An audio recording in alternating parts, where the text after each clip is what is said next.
Darth Nihilus, the Lord of Hunger, one of the most powerful and terrifying Sith Lords in all of Star Wars Legends. When Hot Toys announced this figure, I was absolutely over the moon. I was so excited. A character this dark, this unique, finally getting the 1/6 scale treatment. I pre-ordered immediately. Safe to say, my pre-order was late, and I actually had to buy this off someone else. So I cancelled the pre-order, and here it is. But will this figure be good enough to live in anyone's collections? Let's find out, shall we? And now, of course, what I want to start with, as per usual, is the packaging. You can see it's the regular Star Wars design, very clean, very sleek. So it's kind of got that matte black feel with the shiny silver. When you see his character picture on the front, it feels a bit menacing, a bit mysterious. Sums up Darth Nihilus, really. No complaints.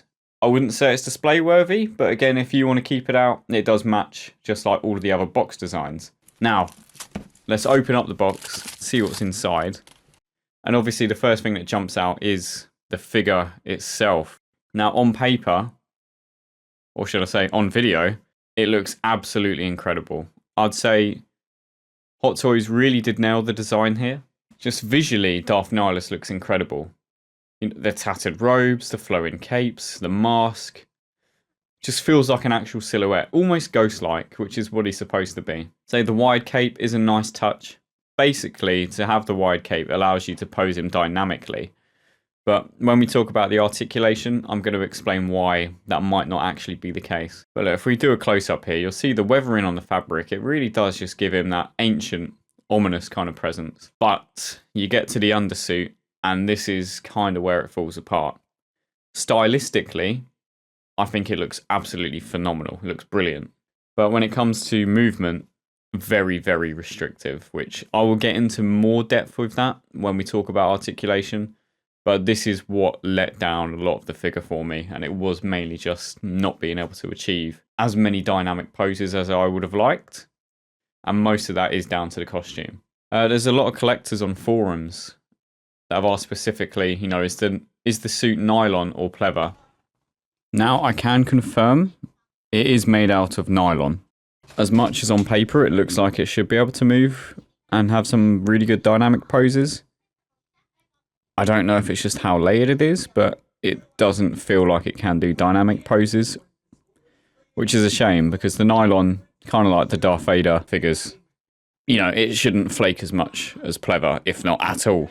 On paper, that's good, but yeah, don't expect miracles with arm movement. Like the moment you try and move his arms, you do feel it.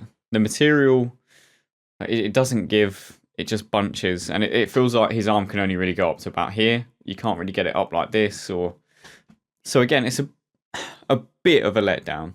Artistically speaking, I think it looks great for a figure that is supposed to feel like a void in the Force. You know, basically an empty set of robes and a floating mask. I mean, it should feel kind of weightless, but again, having that stiffness, it takes away from the feel when it is in your hand. But the tunic layers, fine. I think they look great too. How about the cape? I think that's phenomenal too. Great look, great posability, great design. But like I say, that brings down everything else, unfortunately. So that does actually bring us to the head sculpt / mask. What do we get? How does it hold up? I think the mask itself is beautifully done, and I think any Star Wars fan, or any Knights of the Old Republic in particular, if you like the game, this is an essential piece. I think he looks absolutely fantastic. I mean, the shape, the dark voids where I should be, it just looks rather menacing. From a few feet away, when you're looking at it in a cabinet, it's absolutely perfect. But the thing that surprised me, and I think it did surprise a lot of other people, is the dreadlocks under the hood. Again, I was under the impression that Darth Nihilus was mainly just an entity rather than a man with dreadlocks. So again, it's a bit of a weird choice. As far as I can tell from what I have searched, is that there was an old Darth Nihilus figure from 2008 by Hasbro, and that one had dreadlock. But in the game, it's not really a feature that's ever truly shown. So I guess it is up for debate. If they're just copying another toy manufacturer brand, I guess it's fair enough. Something else could have been done here. You know, when you see with Asmus toys with the Nazgul, and they can just have like an empty silhouette under the mask. You know, there's definitely some sort of workaround, I think, for this. Again, I'm not fussed. You're mainly going to have the hood up for his iconic kind of look. But I think it is a very strange detail. Most people will never have the hood down anyway. If that takes you out of it, then the figure isn't really worth getting. But that is by choice. I guess they had to put something there. So they put the dreadlocks, matching Hasbro's 2008 design. Now, this could be a little bit nitpicky, what I'm going to talk about with the mask here. In the game, I'd say he has a bit more of like a matte texture when it comes to the mask.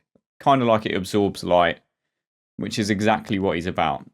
He's more about, you know, Lord of Hunger. He absorbs things. But with this, there is a slight gloss on the mask, so it does reflect more. So again, does that affect the presence? I'm going to let you decide. I think he looks great still, but it's a detail that I've noticed that I thought might be worth bringing up if you are quite keen. You might be able to spray it with matte spray, and you're paying round about 280 quid. You know, if you include import tax with the figure as well, it's nearly a £300 figure. So again, tiny details like this shouldn't really be in contingency and spoke about, but it's nitpicky. Whether or not this figure will hold its value, time will tell. Now we spoke about the figure, let's talk about what we can add to him to really emphasize. This is the accessories section. Let's get everything out on the table and see what we're working with here. You get 6 interchangeable gloved hands. You get the relaxed hands, the gesture hands, mainly for force effects, and 1 pair of lightsaber holding hands. This isn't like some of the old Star Wars figures where you have to swap out a whole arm for a lightsaber. They've actually done, finally, a USB plug-in lightsaber, which I think... Thank you. I know this is quite common for a lot of the new Star Wars figures, but this was an issue that was bugging me for a very long time with a lot of the ones I own. I had Luke Skywalker, Darth Vader, and it was really finicky, really annoying to change all the time. So this is an absolute godsend. So yes, that does actually bring me on to the other accessories, which does include 2 different lightsabers, one of which is USB, the other one doesn't require anything and can just be handheld. I don't think it lights up as much as custom ones that you can buy, but again, it's a step in the right direction, and I'm glad Hot Toys has finally done something about it. The only other accessories you get are a lot of force effect kind of things. So you get the 3 red lightning effects that attach to the arms. You get 2 gradient force lightning effects, which are red and purple, that attach to the hands. And then you get the standard figure stand with character nameplate and Star Wars logo. The nameplate, very clean, very shiny, and it does make it feel premium. But there are some things that really bring it down from being a premium product. Yeah, I'm very, very torn. For a figure that I was very excited for, one of the only pre-orders I got very early on, and it's turned up and I feel a little bit hit and miss. So, let's just jump into articulation. Does it move well? Now, if you've been listening to the rest of the video, the answer is no. Hot Toys claim the standard 30 points of articulation, but it really does not feel like that. Like, the joints are there underneath all the clothing, but you're not going to be able to get the most out of them unless you're either looking to feel like you're going to break something. Like, you can raise the arms a little bit, but not enough to get any like really dynamic poses to make him look even more menacing. I think the most you can do with this figure to show his ominous presence is just to have the cape do most of the work, which again feels like a bit of a letdown. Like, you kind of want him in a bit of a sometimes ready to go kind of pose, but you can't really achieve anything too dynamic. The torso is not mega bad. I've had a lot worse. So you can get some ab crunch kind of movements there. For this kind of figure, I wouldn't even imagine you wanting to do that. You want more movement up here rather than down here. So I'd say the legs and the torso is mainly irrelevant, but they're the bits that move more, which is, again, they should have just swapped it round. So annoying. What they had in mind when making this figure was just so it would stand menacingly, and it does achieve that. You'll see when we do a height comparison later that in the cupboard that I've got it in, it does actually stand quite well. And it does give off that vibe still, even with some of the nitpicks that I've managed to come up with here. However, if you're looking to do anything more to make him a bit more of a centerpiece, I'd find that quite hard to achieve. I think he blends in well with a Star Wars collection, but I don't think he's like a standalone figure. If you have any pictures, feel free to send them to me and prove me wrong, because I would love to see it. I'd love to see what you can achieve. But this is how I felt with my experience. And this is why I was disappointed with the figure. When I buy something for near £300, you are expecting a lot of options with it. So poseability is a big one, especially for a figure that, again, has been so sought after for a long time and wanted.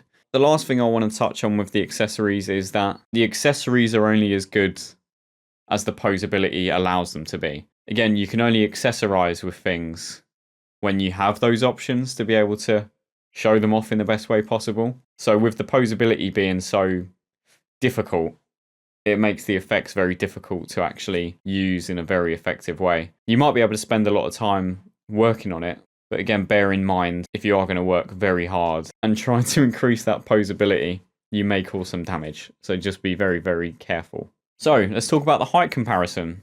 Now here he is, standing next to Darth Vader and Emperor Palpatine. As you can see, very generic Sith kind of height. This is a trio that I would have loved to have seen together in a film. Obviously not possible, but all of them just aura farming. Absolutely aura farming. So if you wonder how it's going to fit, this is for you. If you have any of these figures and want to pose them up, probably for the best. I'd imagine if you've got the new Star Killer, which again, that had a lot of mixed reviews, I'm sure he'd pose quite well. Another iconic game character.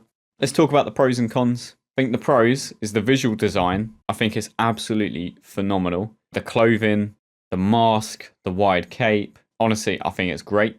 Accessory count is okay.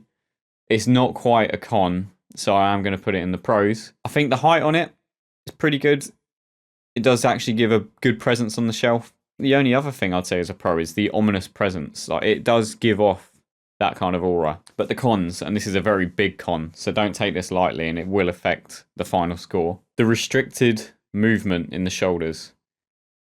That is a big problem. And that really did take away some of my enjoyment of the character. The mask, as good as it is and as much as I like it, I think it has unnecessary gloss. Whether or not they tried to make it look matte and it just didn't work, I don't know. But it is something that I picked up on. So again, if someone's managed to matte spray one of theirs, I would be interested to see what the results are. The dreadlocks under the hood, strange detail. Again, I wasn't fussed. This is just so I can give a whole review for everyone. And this is obviously going to be a point that's going to be a make or break for some people. And of course, the price. If you're looking to pay, like I say, near £300 for this figure, you would expect at least the poseability to be a bit more fluid. Let's just get into the rating and get it over and done with, shall we? Now we're going to add everything together. For the price, the look, and the movability, what would I rate this out of 10? This is one of the toughest decisions I've had to make because I love the figure, but I felt very let down. So I'm going to give it a 7. Again, I was stuck between a 6 or a 7, but we're going to stick with 7 just because I think the artistic detail is phenomenal. And I do think you can achieve some ominous poses in your own cabinet. It achieves what it set out to do. I can't really discredit it for that. I just wish if there was a bit more movement, this could easily be a 9 or 10. Honestly, love the figure. Yeah, that was the big letdown for me. So I am actually trying to move this on. So if anyone would be interested, I will be listing this on my eBay. But by the time this video is up, it might already be gone. It's currently listed for 280, but I will be sending offers out as I would like to try and obtain a C3PO. Yes, guys, if you did enjoy the video, make sure you leave a like and drop a comment down below and tell me what you think. If you own Darth Nihilus and you think I got things wrong, be sure to share your thoughts. And if there's anything I've missed, also be sure to let me know and I'll be happy to follow up with a YouTube short. But anyways, guys, thank you for watching and I'll see you in the next one.